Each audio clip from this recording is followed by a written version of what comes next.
Leading Taiwanese tech figures have reportedly advised President Lai Ching-te not to reveal his hand too early when negotiating with the United States.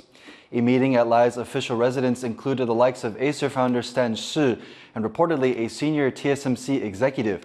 Taiwan's government has been scrambling to respond to U.S. President Donald Trump's 32% tariff on most of the country's goods, a policy Taiwan says is strongly unreasonable.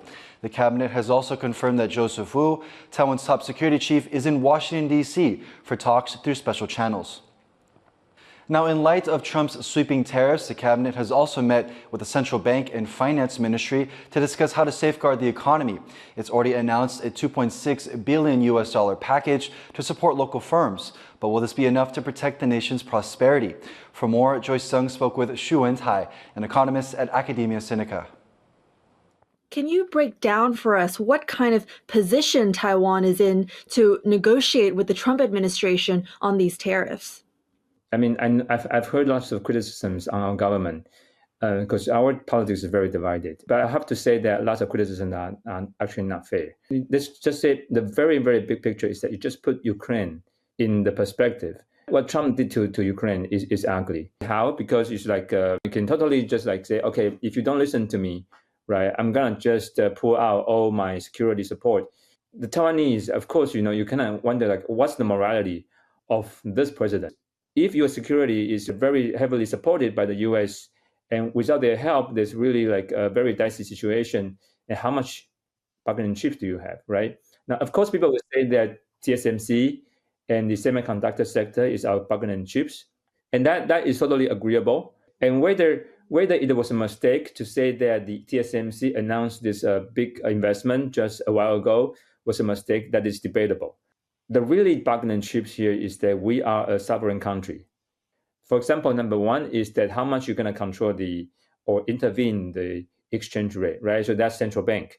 And so that is something that, the U.S. help us to do, but we don't have to do as they wish, or we don't do as fast as they wish. And so in this case, it's like this is one of the bargaining chips. And how urgently should Taiwan be negotiating with the U.S.? At this point, is that this is a very big shock. The 32% is certainly unimaginable. If it's implemented, it's going to be a very big shock to the economy. Something that's very important here is that it is a matter of timing that President Lai should talk to Trump directly. Even that's going to anger China, right? But I guess, Trump is happy. I mean, China is not afraid of anyone, not even China. So if Lai is willing to talk to Trump, right, at a certain point when the government is ready, then the government should do that.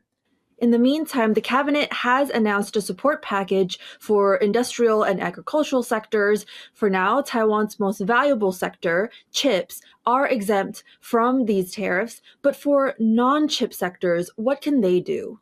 So this is very unfair to them. And they're facing very big obstacle here with the tariffs. Trump is using their trade deficit, our trade surplus, right, to calculate the tariffs.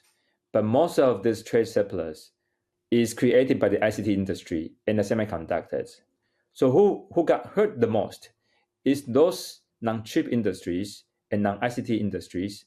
Number one is that the government has to bring this tariff down one way or the other. That's the bottom line. Second is that, of course, right now the firms understand the risk of exporting to the US. They will have to look at other markets such as Japan and Europe. The rest of the world have incentive to collaborate, right? So you have to really expand their mutual trade other than the US.